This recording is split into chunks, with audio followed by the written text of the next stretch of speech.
Vale, pues bueno, vamos a hacer una exposición sobre la evolución de la cartografía guipuzcoana entre los siglos XIV y XIX. Aunque es de la cartografía guipuzcoana, pero por extensión de cómo se forma, cómo evoluciona por los siglos, puede ser extensiva pues, a toda la cartografía vasca. Si bien es cierto que lo que es la zona guipuzcoana es bastante más rica y hay bastante más documentación, al ser una zona pues eminentemente donde a lo largo de los siglos han operado tres reinos, el reino de Castilla o la corona de Castilla, el reino de Francia y el reino de Navarra. Y entonces ha sido, digamos, una zona de mucho conflicto y a la vez también de mucha supervisión y de mucha influencia, y esto tiene una repercusión muy importante en la cartografía.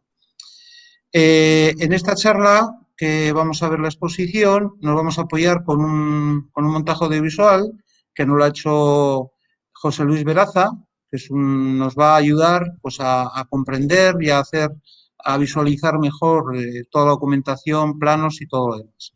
Y sin más, empezamos con la primera diapositiva, que se correspondería, en algún lugar había que hacer el comienzo de la charla, poner el kilómetro cero, digamos. Si bien es cierto que en lo que es en la cartografía medieval, en lo que supone un poco la cartografía que se llama de los planos T-E-No, que son eminentemente planos donde lo que prima es un poco el dogma y los motivos religiosos. Ahí aparece en alguna ocasión alguna referencia al término Vasconia. En algún lugar había que poner el kilómetro cero, digamos. Entonces, para el comienzo de esta charla, yo he empezado con el portulano, uno de los portulanos, el Atlas catalán, conocido, el portulano de Abraham Creques, que es de 1375. Esto es un manuscrito que se encuentra ejemplar único en la Biblioteca Nacional Francesa de París. Consta de 4 tablones. Yo en esta presentación que veis aquí solamente están 2 de los tablones de los 6 que consta el Atlas. Corresponde más o menos a la zona que nos corresponde a nuestro entorno, digamos Europa y el Mediterráneo. Los portulanos suponen, dentro de lo que es la cartografía, una evolución a los viejos mapas TNO, donde lo que primaba fundamentalmente era el motivo religioso. Y entonces, estos portulanos nacen fundamentalmente en el Mediterráneo y ante la necesidad de, pues, dada la gran actividad comercial, nacen con vocación de poder orientarse en la navegación. Y por eso hacen mucha incidencia fundamentalmente en marcar los perfiles de las costas y los lugares, digamos, de acceso a las propias costas. No cartografía en el interior, y aquí lo vemos perfectamente en este Atlas catalán, que es de la escuela mallorquina, por eso se llama Atlas catalán, que el interior está rellenado con motivos que tienen que ver un poco con la cartografía medieval, que en cierto modo son motivos religiosos. Nacen en el Mediterráneo y los focos más importantes son la escuela mallorquina, que es al que corresponde este Atlas catalán, la escuela genovesa y la escuela veneciana. Y es uno de los primeros, anteriormente había aparecido alguno también de la escuela mallorquina, pero este es el más famoso, es el que ponemos, es casi contemporáneo, es uno de los primeros mapas, como vamos a hacer aquí en un resalte, donde aparecen perfectamente situados y definidos varios de los puertos vascos. Ahí vemos está Bayona, San Juan de Luz, Fuenterrabía, Figo. Aparece un puerto, Bitarcha, que es el único lugar donde aparece es un puerto medieval en la desembocadura del Bidasoa, y solamente aparece este portulano, no aparecía ninguno más. Aparece San Sebastián, Donostia, Getaria, Bermeo, Marchiar, corresponde a Machichaco, Bilbao, Galeto, Portugalete, Castro, Laredo, Santoña, Santander. Luego vemos aquí estos símbolos que corresponden, esto sería la Catedral de Burgos, esto es Santo Domingo de Silos, lo pone ahí además, y esto es la Catedral de León, que son unos motivos importantes que, como he dicho antes, resaltan en el interior de los mapas. Pasamos, y aquí vemos, siguiendo con la cartografía portulana, aquí vemos un portulano que es de Otomano Freducci, de 1497. Hay infinidad de portulanos, he elegido algunos pues, para ver un poco pues eso, qué visiones tienes. En este caso concretamente, pues vemos cómo se refiere al entorno nuestro, cómo aparece una zona que es Vizcaya y otra zona que es Guasconia, correspondiendo un poco a lo que sería un poco la zona actualmente de Iparralde o la zona de Aquitania, ¿no? Vemos también Cataluña, ahí definida, y Granada, que ya había sido conquistada, por eso aparece con cruces, porque ya vemos que en lo que es el Mediterráneo, que todavía conserva parte de la, digamos, de la simbología de los mapas medievales, aparecen con la media luna correspondiente pues a los países islámicos, ¿no? Y en cuanto a la definición, pues prácticamente coincide con el Atlas catalán, que había sido de un siglo antes. Aparecen algunos nombres nuevos, como es el caso de Motrico, que no aparece en el Atlas catalán, y desaparece la mención a Vitarza, que solamente aparece en el Atlas de catalán. Siguiendo con los portulanos, este es un portulano que es un comisionado de Carlos V a su hijo Felipe II, el portulano Arneses de 1544, es de la escuela veneciana, que la particularidad que tiene la escuela veneciana es que el interior de los mapas los deja mudos y solamente cartografía lo que es la parte correspondiente a las costas, fundamentalmente para la navegación. Y aquí en este caso, la referencia que hace al entorno nuestro, pues aparece Guasconia y el Reino de Navarra junto con Cataluña. Y ahí vemos también pues, cómo se refiere a nuestros pueblos, que coincide un poco con lo del Atlas catalán.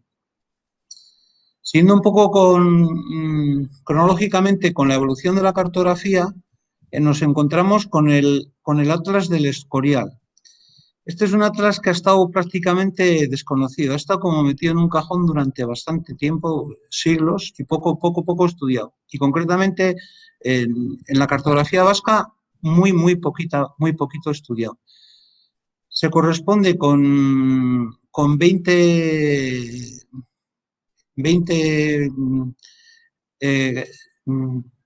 porciones, esta es una de ellas, que corresponden a toda la península ibérica. Está hecho por encargo de Carlos V, se creía que lo había hecho Felipe II, pero la datación, se ha rectificado la datación y se la ha echado, y la atribución se la ha hecho a un tal Alonso de Santa Cruz, de 1544, y esta datación es muy reciente, porque lo que ha permitido hacer la datación ha sido una documentación que se ha encontrado en los archivos de Estocolmo, en la cartoteca más importante de Estocolmo. Vamos a ver durante esta charla cómo varios de los elementos que se han descubierto corresponden a descubrimientos que han aparecido durante el siglo XXI, una cosa que está revolucionando la cartografía. Es el caso, por ejemplo, de este mapa en cuanto a su datación.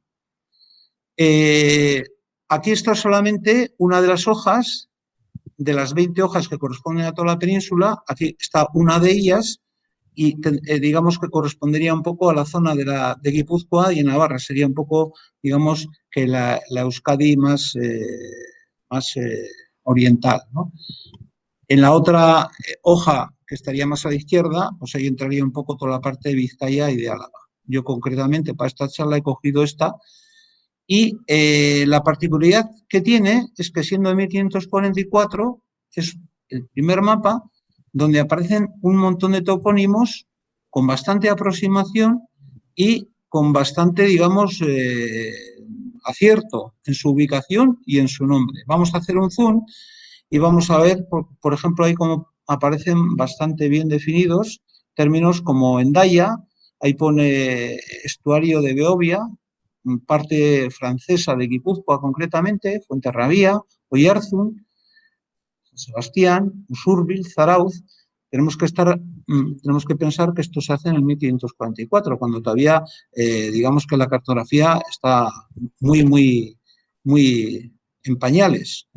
Por eso este mapa, de alguna manera, es un mapa que se anticipa un poco a la cartografía. En este segundo resalte, una de las características de este mapa es que separa los territorios dentro de lo que es la península ibérica en reinos. Por eso aquí aparece como una frontera, digamos, que correspondería al reino de Navarra, que corresponde casi milimétricamente con la delimitación actual. Pues ahí tenemos varios pueblos, pues por ejemplo, yo que sé, como Segura, Cegama, que están justo ahí, y Gorriti y pues Goizueta, que están justo también en la muga entre Guipúzcoa y Navarra y que en este mapa ya aparecen como tal. Luego también podemos ver el resalte que se ha hecho sobre Pamplona, que aparece con dos cruces, una simbología con dos cruces encima, que quería decir que era arzobispado.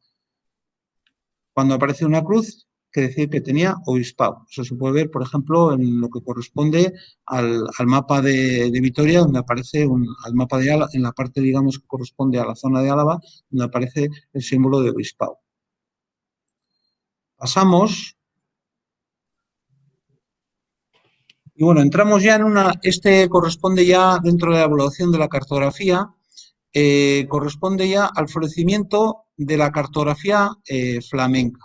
Fundamentalmente florece en Amberes y la cartografía, aparte de tener su, digamos, misión y visión tanto de orientación o de uso militar, se le añade un componente, digamos, de, de relieve. O sea, el poseer mapas en gran formato, como son el caso de estos, con grandes tomos y muchos de ellos iluminados, como vamos a ver, pues es una cuestión de prestigio para las élites de la época. Pues todas las monarquías importantes, todos los personajes importantes, pues irían este tipo, y además se establece una especie de comercio muy importante en torno a la fabricación de mapas, precisamente.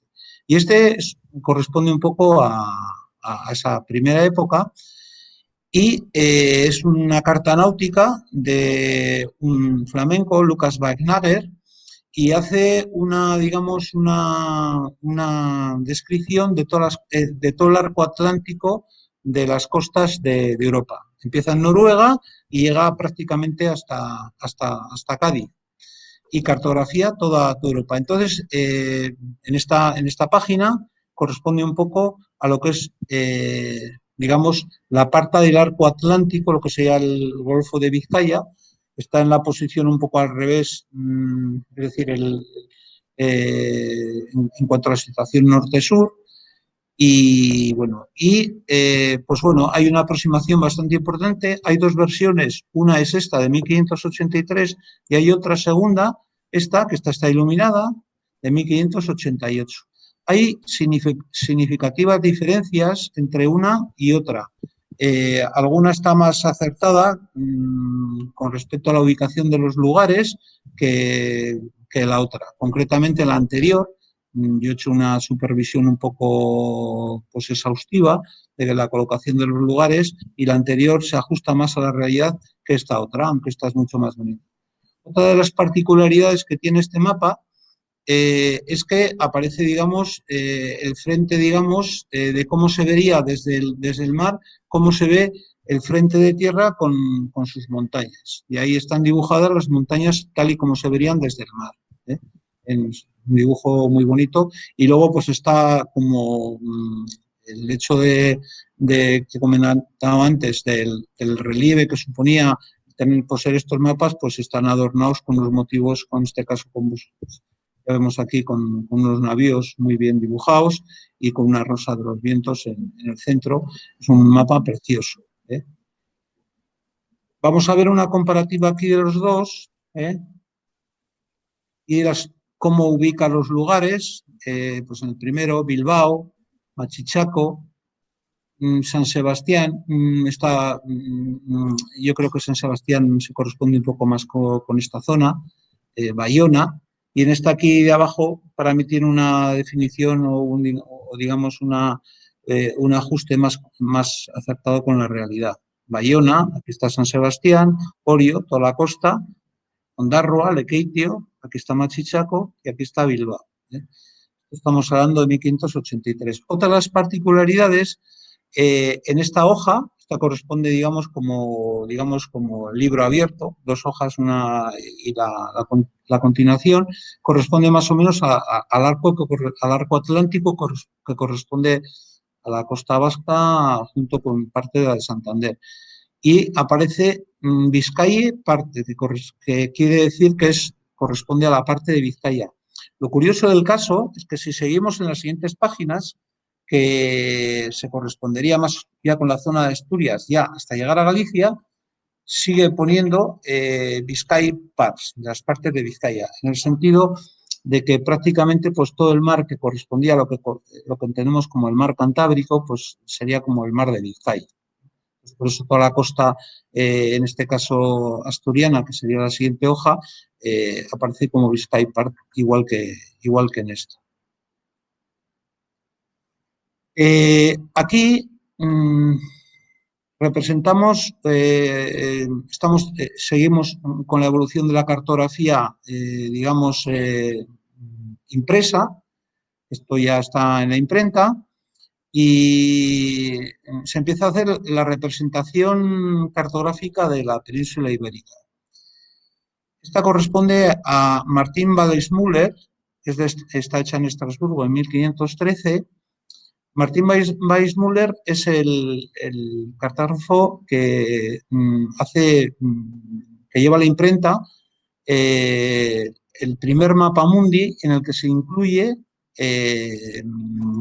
América.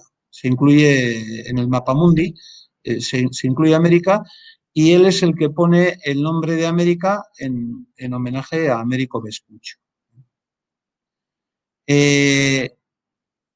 Aparte de ese mapa mundi, pues aparece también en otra de las hojas, aparece este dibujo de la península ibérica, que está dividido en reinos, que se llama, en este caso, Tabla de la Nova Hispania. Es una reproducción de la primera que aparece anteriormente a esto, es una copia que había aparecido, la primera interpretación, la primera vez que llega a la imprenta, además coloreada, no como esta que está en blanco y negro, de la interpretación que se hace de la geografía de Ptolomeo que se hace, y se imprime en Ulm, la ciudad alemana de Ulm, en 1482. Esta es una reproducción prácticamente igual, sin colorear. Y está dividida, digamos, aquí aparecen los reinos de la península, España en el centro, pero luego el reino de Castilla, Galicia, aquí aparece Navarra, luego vamos a ver Cataluña, y hacemos un zoom para ver cómo aparece reflejado en ese primer mapa que llega a la imprenta de la península ibérica, cómo aparece nuestro territorio, ¿eh? Este es en blanco y negro, pero en el coloreado, esto que se ve aquí, que corresponde al Reino de Navarra, está con distinto color. Y luego Vasconia, que está, aparece, yo miro un poco la caligrafía de esta palabra, que parece ser que es Vasconia, pero realmente lo que pone es Gasconia. Esa VG es lo que pone es Gasconia.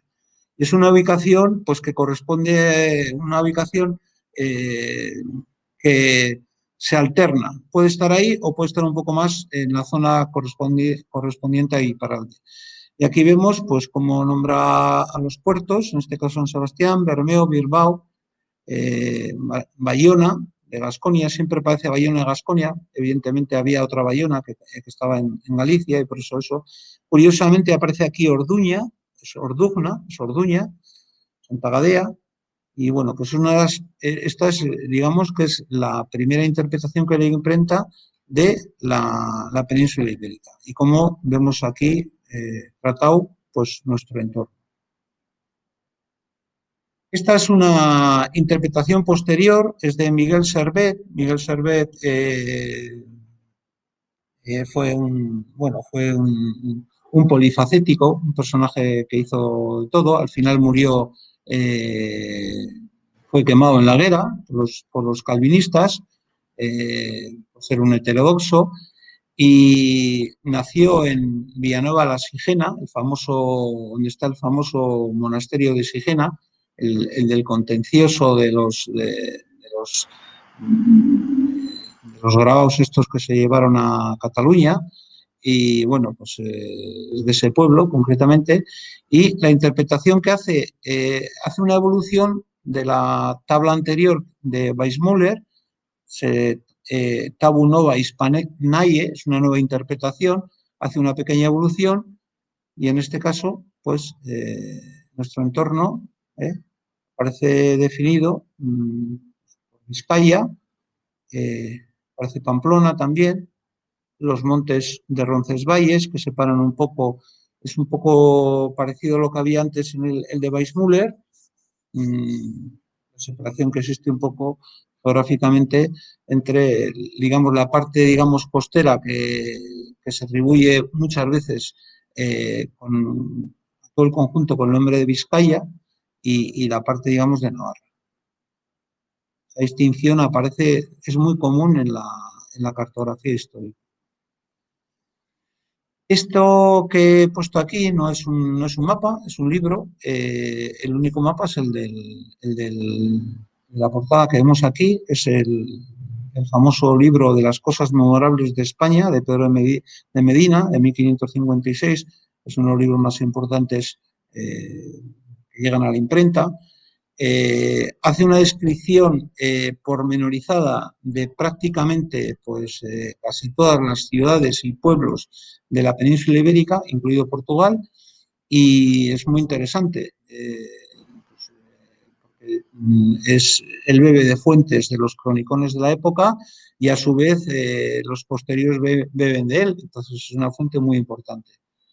En cuanto al mapa de portada, pues aparece, digamos, la península con sus reinos, y dentro de sus reinos pues Asturias, Castilla, León, Aragón, Toledo, Granada, Andalucía, Extremadura, Lusitania, y aparecen Vizcaya y Guipúzcoa, que aunque no eran reinos, y Navarra también, por supuesto, eran reinos, que no eran reinos, pero sí eran territorios que tenían particularidades, digamos, administrativas, forales, como queramos llamarlas, y desde ese punto de vista siempre ofrecían una visión singular, por eso ahí lo subraya de una forma especial, tanto a Vizcaya como a Guipúzcoa.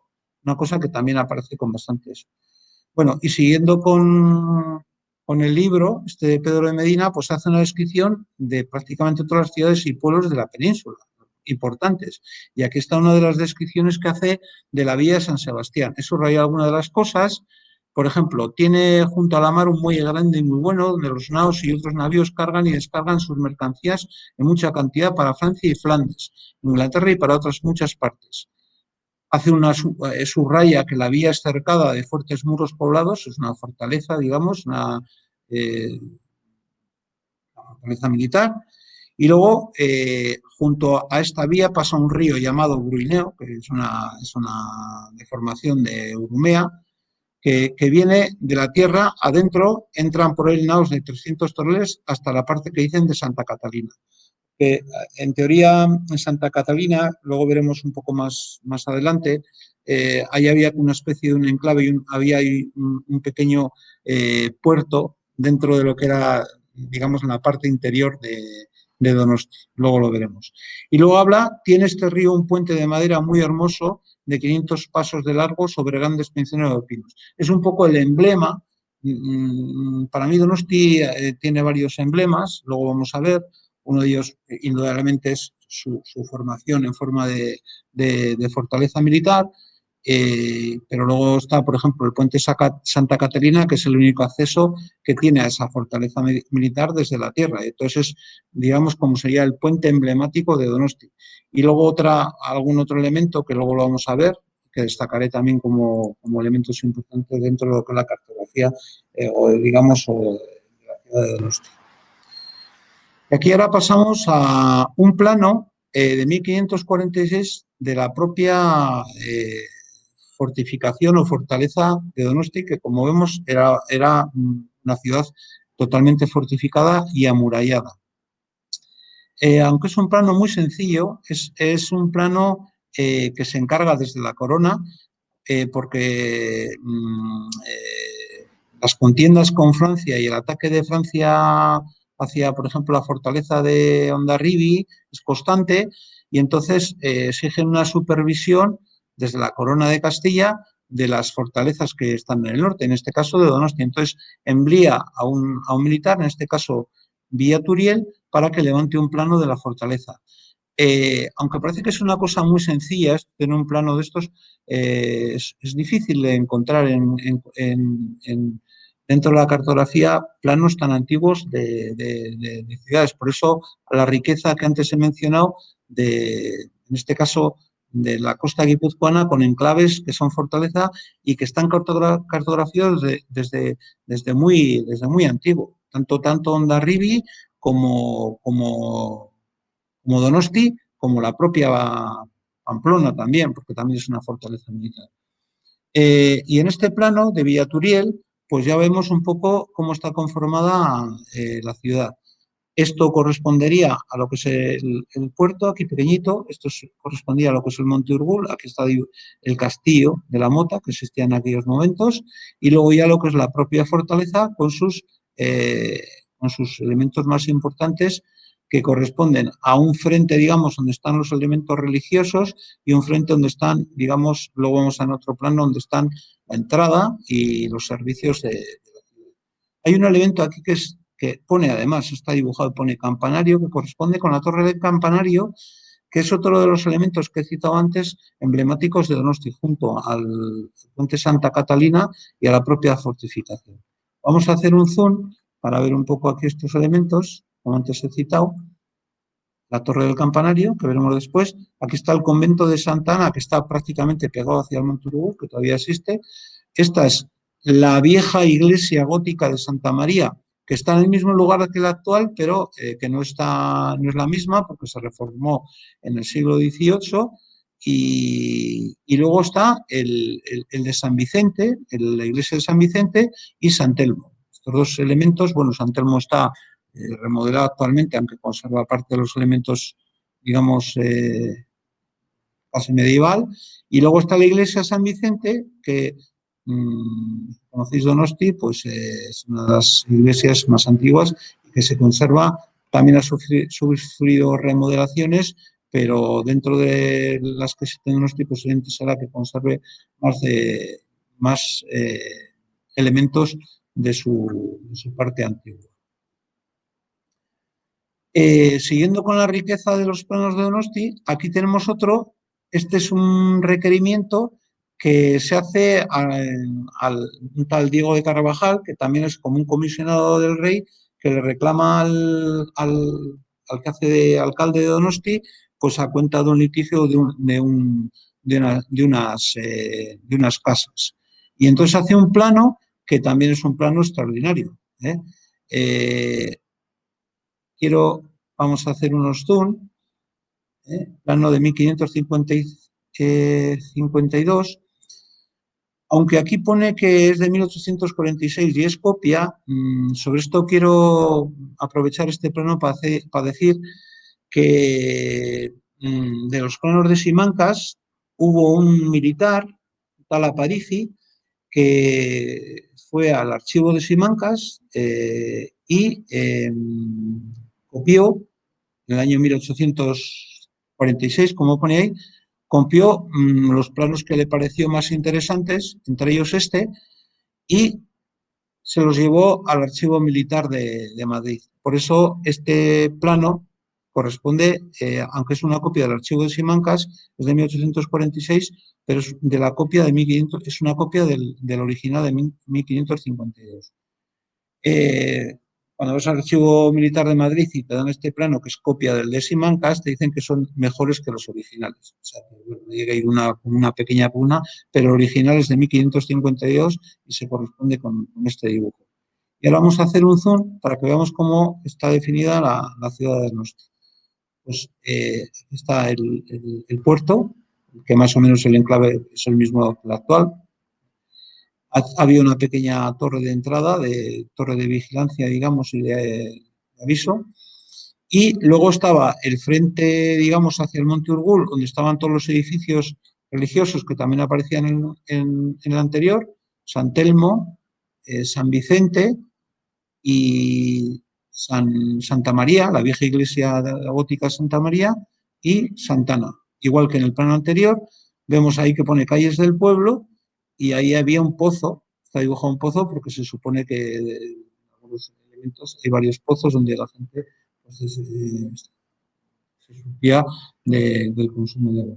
Y luego estaba, digamos, el frente, digamos que era el lugar por donde se accedía a la fortaleza, la entrada, donde estaban, digamos, los servicios, están las herrerías, las huertas, y luego está la fortaleza exterior, que era, bueno, las defensas, ¿no? Digamos. Vamos a hacer un zoom para que veamos la definición que tiene este dibujo. Está dibujado perfectamente ahí. Y eso es lo que he dicho, correspondía al frente de entrada a la ciudad, donde estaban pues, los servicios. Y más o menos, para que la gente se haga una idea, esto estaría más o menos un poco actualmente donde está el kiosco del Boulevard, un poco hacia el frente, hacia a la primera, digamos, línea de casas actualmente, más o menos por esa zona coincidiría este primer frente de la ciudad de Donosti.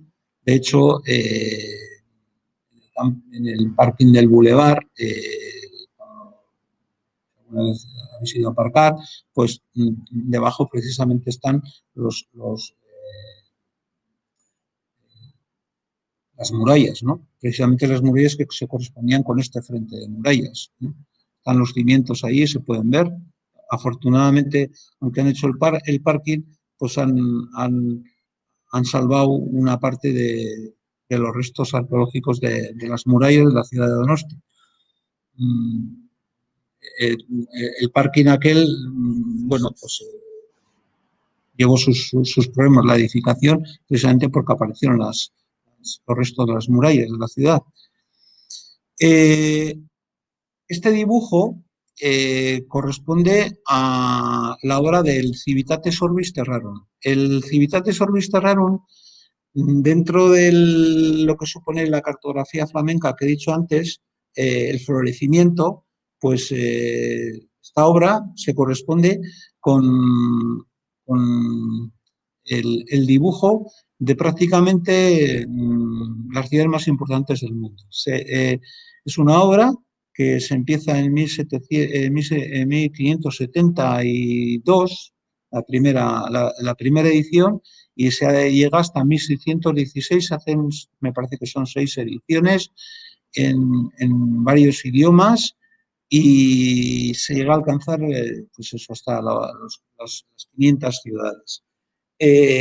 Pues sería como el Google Earth de la época, ¿no? Aparecer en el Civitates, pues era que estabas en el mundo. Si no aparecías en el Civitates, no estabas. Las ciudades que aparecen en la península ibérica son varias, y la obra, que la dirige un canónigo de la Catedral de Colonia, George Brown, pues manda a un dibujante. Toman parte en esta obra del orden de 3-4 dibujantes, pero el enviado, el comisionado para las ciudades de la península ibérica, fundamentalmente es uno que es Joris Hoefnagel, que es un pintor flamenco.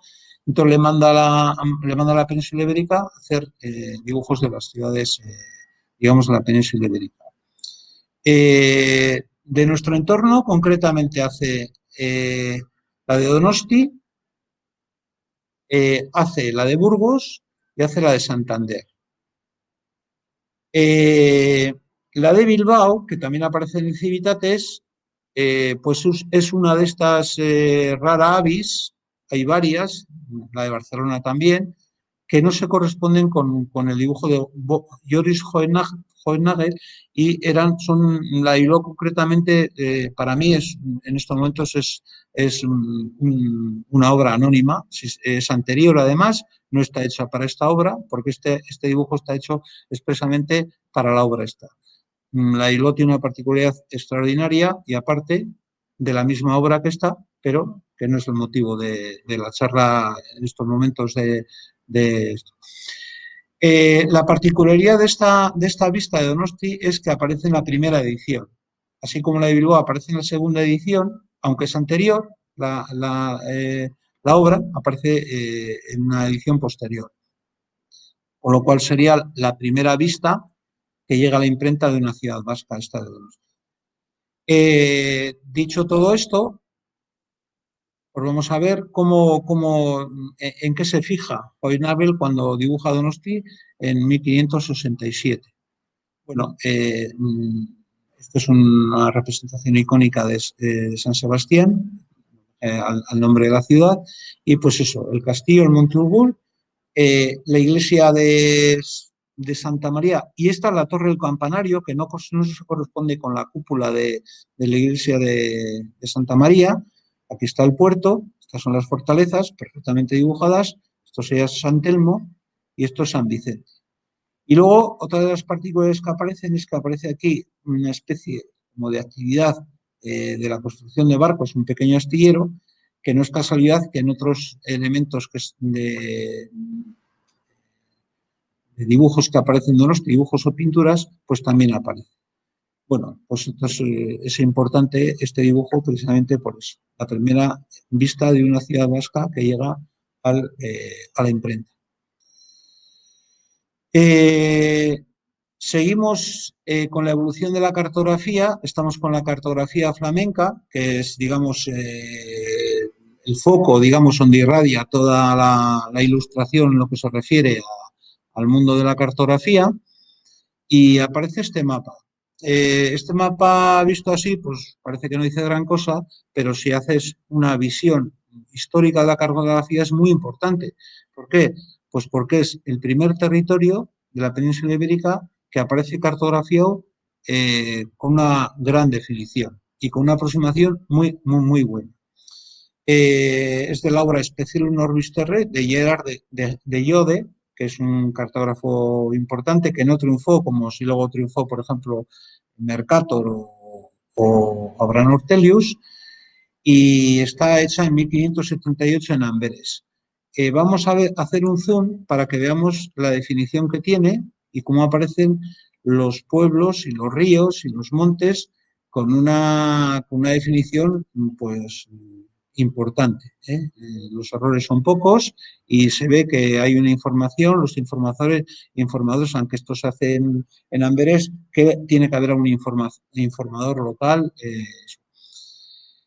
Visto así, parece que no es importante, pero si tenemos en cuenta que, por ejemplo, territorios colindantes, como por ejemplo Vizcaya o Álava, no el caso de Navarra, que es un poco aparte y por otros motivos, no tienen un mapa de este nivel de definición casi hasta 2 siglos después.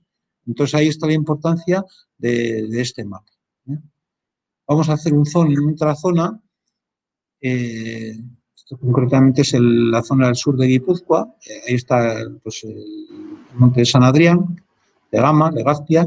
Y luego es una cosa que llama mucho la atención cómo hace la definición de lo que es el Alto Deva, en este caso Mondragón, y cómo dibuja prácticamente, pues dibuja los caseríos y los barrios. Galarza, ya vemos ahí, ¿no? Está prácticamente los caseríos.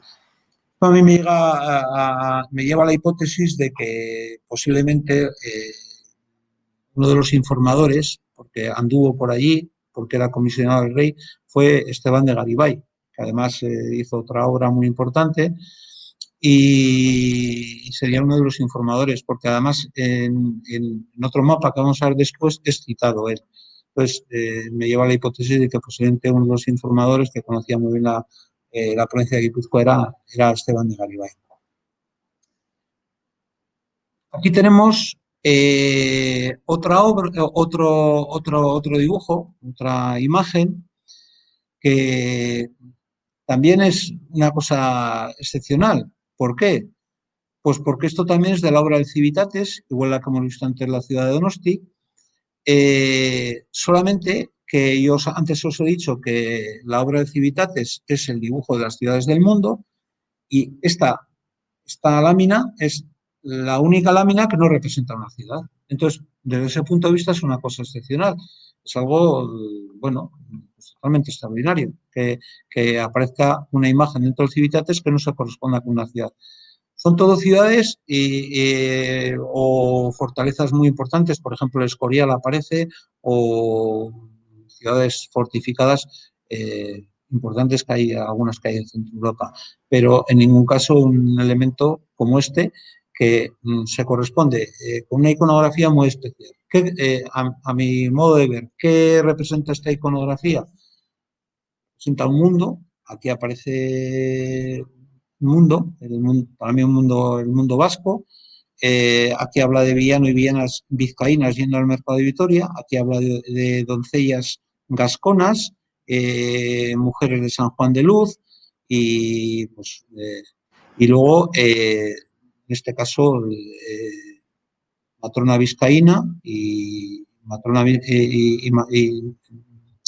mujer vizcaína, en este caso, que está con el tocao, y la que está sin el tocao, que está virgen. Eso es eso.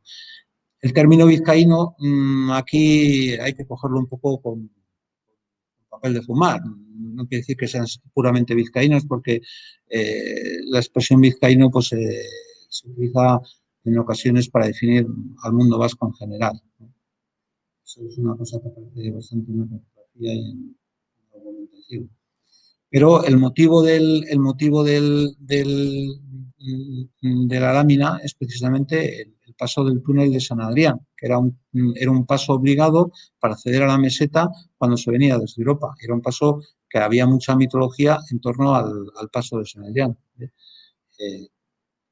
Obligatoriamente, como la obra es de Oefnagel, que vino expresamente a dibujar para el Civitates, se supone que como hizo la imagen de Burgos y como hizo la de Donosti, cuando pasó por ahí lo dibujó y pues, lo transfirieron al Civitates. Una lámina muy importante. Ahí tenemos el motivo, ¿no? Pasó el túnel de San Adrián. Bueno, la gente que haya pasado por ahí, pues prácticamente la imagen, el icono es actual, ¿no? O sea, no están el paso de los burros como están aquí, los caballos no están, pero bueno, prácticamente la imagen es exactamente.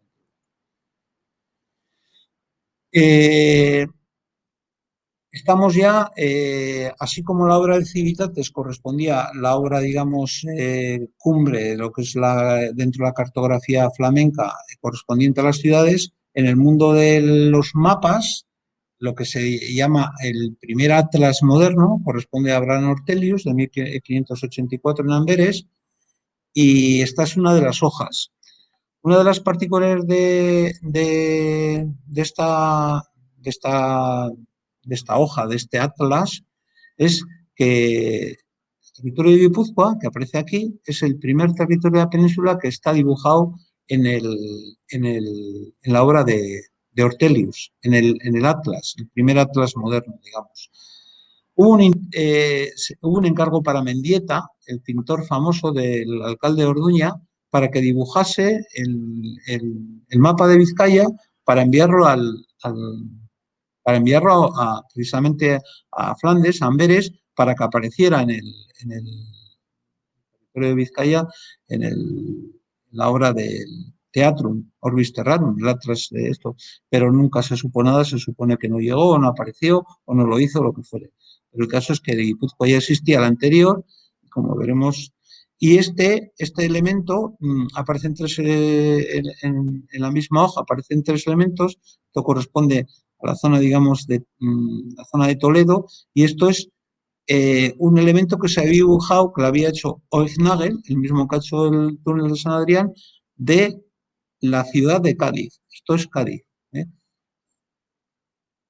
Y entonces ahora vamos a ver en un resalte el mapa de Guipúzcoa que aparece en el Teatro de Ortelius, y que es prácticamente una copia del anterior. Está coloreado, si os fijáis, la alta definición que hay de los elementos del Alto Deva, igual que antes, y prácticamente es una copia. Realmente aquí se pasaban las planchas de unos a otros o se las vendían, era lo normal. Este ya sigue siendo de la cartografía flamenca, es muy famoso, ya es posterior tanto a Ortelius como a Mercator. eh, Compró prácticamente las planchas de todos y hizo negocio con la venta de mapas, hizo mapas prácticamente de todo el mundo. Es Jan Bleu. Este es el famoso Atlas de Mayor, es posterior al de Ortelius, casi un siglo después, 1662. Lo he seleccionado por una razón, porque aquí es donde se plasma algo que he comentado antes. Bueno, se corresponde con lo que es Vizcaya, Álava y Guipúzcoa, que digamos la verdadera parte de Cantabria. Bueno, aquí el término Cantabria no tiene nada que ver eh, con lo que es hoy Cantabria. De hecho, la Cantabria actual es un invento. En, en, en esta época los términos Vizcaya, Cantabria, incluso Navarra, se confunden en momentos para, para nombrar. El territorio depende de qué zona, depende de qué elemento y depende de quién lo está haciendo. Bueno, en este caso, en lo que es a la parte cartográfica se refiere, lo he seleccionado.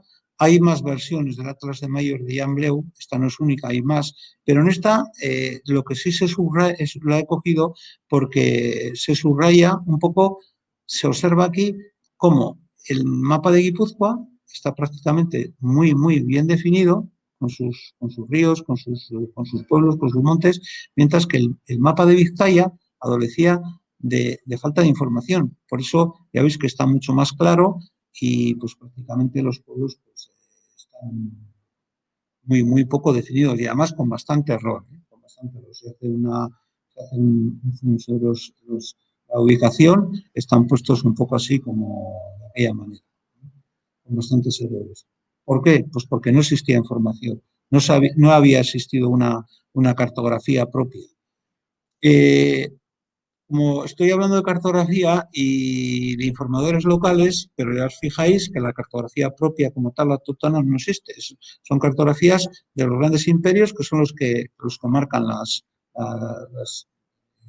criterios, las líneas y los que hacen los mapas. Como actualmente pues Google domina el mundo para el mundo de lo que es serían las telecomunicaciones, pues en la cartografía histórica pasaba lo mismo. Los grandes centros de poder eran los que hacían los mapas al servicio de los grandes números. Esto lo he incluido aquí, corresponde a un libro de Andrés de Poza. Es el primer libro que se edita en Bilbao por un vasco, concretamente es el de Andrés de Poza. Se había instalado la imprenta recientemente en Bilbao, un tal Matías Mares es el impresor, y este es el primer libro que hace Hay algún libro anterior, pero que no se corresponde, son versiones de libros en latín y así. El primer libro que escribe un vasco en Bilbao es Poza y es este.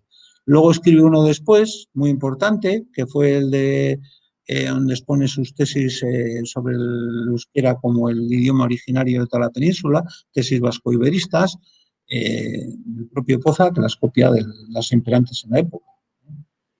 Eh, pero concretamente este libro que habla de hidrografía o de cosmografía, Lo he puesto porque Poza, que fue un hombre todoterreno, digamos, se dedicó a muchas actividades en muchos campos. eh, mm, Fue profesor de náutica en la Escuela de Náutica de San Sebastián, que estaba digamos, en los áticos de lo que era la vieja iglesia gótica de Santa María, del centro de Donosti, dentro de la iglesia de Santa María, el claustro. Concretamente ahí estaba la escuela de náutica y ha ido clases eh, eh, Poza. Andrés de Poza, que por cierto nació aquí en Orduña, aunque hay mucha controversia sobre su nacimiento, pero aquí él lo dice, lo escribe, esto lo escribe en 1588, natural de la ciudad de Orduña, ahí lo pone además. Eh, Otra cosa que sí quisiera resaltar es que cuando la gente en Bilbao es el lugar, digamos, la gente queda en Pozas cuando, pues eso, cuando juega el Atleti y todo el mundo habla de Pozas y ya se ha instituido el nombre de Pozas, pero es una deformación. O sea, la calle es calle Licenciado de Poza, no de Pozas, de Poza. ¿No? En homenaje además a Andrés de Poza y en homenaje pues a un personaje histórico nuestro que a veces no respetamos ni su nombre. ¿Eh? Pero bueno, eso es una cuestión que es. Y lo que sí he puesto aquí en la carátula de este libro fue contemporáneo de Francisco de Mendieta, también un pintor importante y autor importante, y le hizo este dibujo eh, eh, y aparece en Ayala Mariaca. Que Mariaca es un caserío, una casa-torre que existe en Amurrio y que, bueno, pues como hizo el dibujo Mendieta, pues lo hizo. Y aprovechando que estábamos aquí se refería a Donosti, pues la conjunción entre la figura de Poza y de Mendieta, pues he incluido en esta charla este cuadro que se corresponde con los tocaos de la Virgen de Begoña y se corresponde a un acto, en este caso que es una boda, aprovecha para dibujar los tocaos de todos los pueblos prácticamente bueno, de todos, de una infinidad de pueblos vascos con su numerados, cada uno con su elemento, están ahí los números y abajo aparece el lugar a que corresponde cada número, el tocado de cada número. Es un documento, un valor etnográfico impresionante. Bueno, aquí tenemos un cuadro que representa el paso de Felipe III por Donosti cuando iba al protocolo de un casamiento que se iba a casar con la hija del rey de Francia en la isla de los Faisanes. Entonces, pues este es el cortejo digamos, real que pasa por Donosti y dibuja este cuadro que es excepcional. Aquí tenemos el momento del antiguo y aprovechamos este cuadro para ver cómo estaba definido Donosti en aquella época. Aquí vemos el Castillo de la Mota, la parte fortificada de la ciudad y los elementos, la torre del campanario, la iglesia de Santa María y San Vicente. Y luego eso que he comentado aquí, de la fabricación de barcos o astilleros que existían, que aparecían en Civitates y que también aparece. Y la pequeña torre que había en la entrada del puerto de Donosti. Este es un cuadro hermano del anterior, el motivo del viaje real de Felipe III. Los dos cuadros, tanto el anterior como este, se encuentran en el convento de la Encarnación de Madrid, que es patrimonio nacional, está muy cerquita de la Puerta del Sol, y están los dos, uno enfrente de otro, en el patio de entrada. La verdad es que merece la pena la visita al convento, por supuesto, porque son unos conventos más importantes de Madrid, pero de paso podemos ver estos dos cuadros que representan este acto y donde vemos la ciudad. Este es otro dibujo que representa el mismo acto, el mismo hecho. La verdad es que hay una iconografía tremenda sobre este acto y bueno, me he incluido aquí pues, para Vemos la importancia del relieve del acto del... Bueno, y aquí tenemos, estamos llegando ya al final, digamos, de esta primera parte, una evolución en la cartografía muy importante que corresponde ya con, estamos en la época de Felipe IV, siempre hay una preocupación pues, por los dominios, en este caso. Entonces, le encarga a un cosmógrafo portugués. La escuela portuguesa prácticamente era de las más importantes y estaban al servicio de la corona de Castilla, que en aquel momento estaba integrado dentro. De hecho, hay un cartógrafo que es Labaña, que hace el primer mapa de Aragón, muy importante, uno de los mejores, y otro cosmógrafo importante es Pedro de Teseira, donde recibe un encargo de cartografiar toda la costa de la península ibérica, en una obra que se llama Descripción de España y de las costas y puertos de sus reinos. Es una obra que cartografía toda la península, como he dicho antes, pero donde empieza y donde da mucha más definición digamos, a los puertos, digamos, del Cantábrico y los vascos en especial, porque estuvo mucho más tiempo en la zona, digamos, de los puertos vascos. Luego veremos por qué. La particularidad de esta obra, Descripción de España y las costas y puertos de sus reinos, es que era una obra que estaba, digamos, se conocía en los manuscritos, pero faltaban los mapas. Y estos mapas aparecieron en el año 2003 en la biblioteca de Austria. Y a raíz de eso, pues se hizo una difusión, se hizo un gran formato y bueno, fue uno de los, dentro de lo que es el mundo de la cartografía, fue un auténtico bestseller y bueno, sus dibujos son preciosos. Aquí tenemos el dibujo corresponde a San Sebastián, existen de Hondarribia, existen de Ondarroa, existen de Lekeitio, existen de Bilbao. Bueno, yo he elegido aquí el de San Sebastián, donde vemos cómo dibuja, pues ya vemos lo que era Donosti, una zona, digamos, prácticamente de marisma, con 3 conventos en los extrarradios, que es el de San Francisco, el de San Bartolomé y el del Antiguo, y un acceso único a través del puente de Santa Catalina, que lo vemos aquí. Este es el río Urumea. Eso era Donosti con la ciudad fortificada que vemos aquí. Este es el dibujo que hace Pedro de Teseira de la ciudad de Donosti. Como he dicho, también hay un dibujo muy bonito de Bermeo, pero bueno, estamos en lo que estamos. Y algo también aparte y no suficientemente conocido en la cartografía vasca es que paralelamente a esta obra que he citado antes, existe un manuscrito que este sí que está en la biblioteca de la Diputación Foral de Vizcaya, que es un manuscrito que habla de relación de algunos discursos tocantes a la defensa de España, de Pedro de Teseira, donde hace una descripción mucho más exhaustiva y mucho más minuciosa de lo que es solamente la costa guipuzcoana. Y cartografía los puertos de Hondarribia, Pasajes, Donosti y Guetaria. Aquí os he puesto el de Donosti, para que veáis la definición que tiene.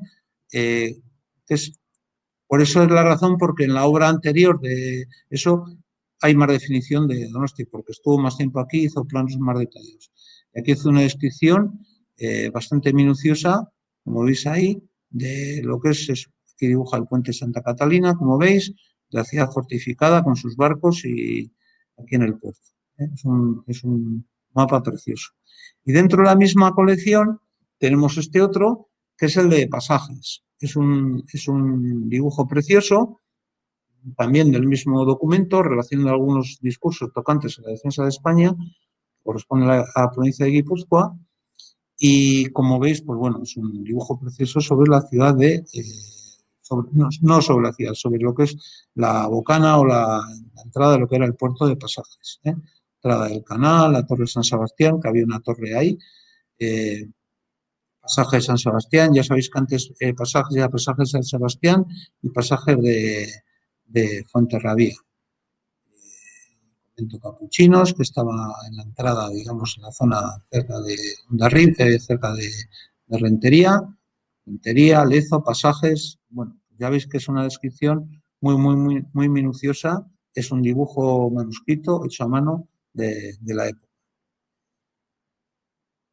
Y bueno, ya para ir terminando, dentro de lo que es la cartografía, como un elemento más distinto, no tiene nada que ver con lo que hemos hablado hasta ahora, existe otro tipo de cartografía importante que es, digamos, los documentos que hacen referencia a litigios. Es muy rica los dibujos que existen en la Cancillería de Valladolid referidos a todos los litigios que se originaban en las provincias vascas que tenían allí, digamos, sala propia, era la sala de Vizcaya, de la Cancillería de Valladolid. Entonces, todos los litigios que no se resolvían aquí, era como, digamos, el Tribunal Superior, se lanzaban allí. Y son litigios, en su mayoría son sobre aprovechamientos de cualquier tipo. En este caso, por ejemplo, era un litigio sobre las aguas residuales en el pueblo de Greta. Es un plano precioso. Aquí hay una casa-torre dibujada con su nombre y bueno, y aquí aparecen los arroyos donde debían ir las aguas. ¿eh? Vamos a hacer un zoom y vamos a ver cómo en las casas, está dibujado aquí, incluso las letrinas que debían estar correspondientes de desagües. Aquí con este agujero, que es la puerta propia de la iglesia parroquial, tienen vertiente las letrinas de estas casas. Y luego iría por este arroyo. Es un dibujo precioso. Como esto hay bastantes dibujos que corresponden, pues eso, ya he dicho antes, tanto de Vizcaya como de Guipúzcoa, sobre todo Vizcaya y Guipúzcoa los que más tienen, los litigios que correspondían a la sala de Vizcaya. Y bueno, ya para terminar un poco con esta primera charla, quiero terminar con este plano, donde también es el archivo de Simancas, que es de 1641, y para que veamos un poco pues lo que era la ciudad de Donosti en aquella época, era pues casi, no voy a decir que era casi como lo que es hoy pues el Monte San Michel, pero se aproximaba bastante. Una ciudad fortificada, con un acceso único a través de un puente, lo demás era zona marisma, como se ve aquí, y luego, pues ese puente, esto es una planificación que hicieron en el enclave Santa Catalina de una fortificación que no la llegaron a realizar, pero fue un proyecto, y luego extramuros estaban los tres conventos que digamos que custodiaban un poco el exterior de la ciudad, en este caso de San Francisco, San Bartolomé y el del Antiguo. Tanto el del Antiguo como el de San Francisco están totalmente demolidos y desaparecidos, también como la iglesia de Santa Catalina, que luego sufrió durante los asedios de la ciudad. Y el de San Bartolomé actualmente pues están haciendo una gran urbanización en Donosti que se llama San Bartolomé y solamente han dejado uno de los pequeños muros como testimonio de que ahí existe un convento. Vamos a hacer un zoom y vamos a ver pues cómo era la ciudad, lo que era el interior, que corresponde con las imágenes que hemos visto hasta ahora. El puerto, con los elementos más importantes, entre ellos la torre del campanario que aquí está dibujada y que es uno de los emblemas de Donosti, que se tira en el asedio de 1813, queda medio derruido y se decide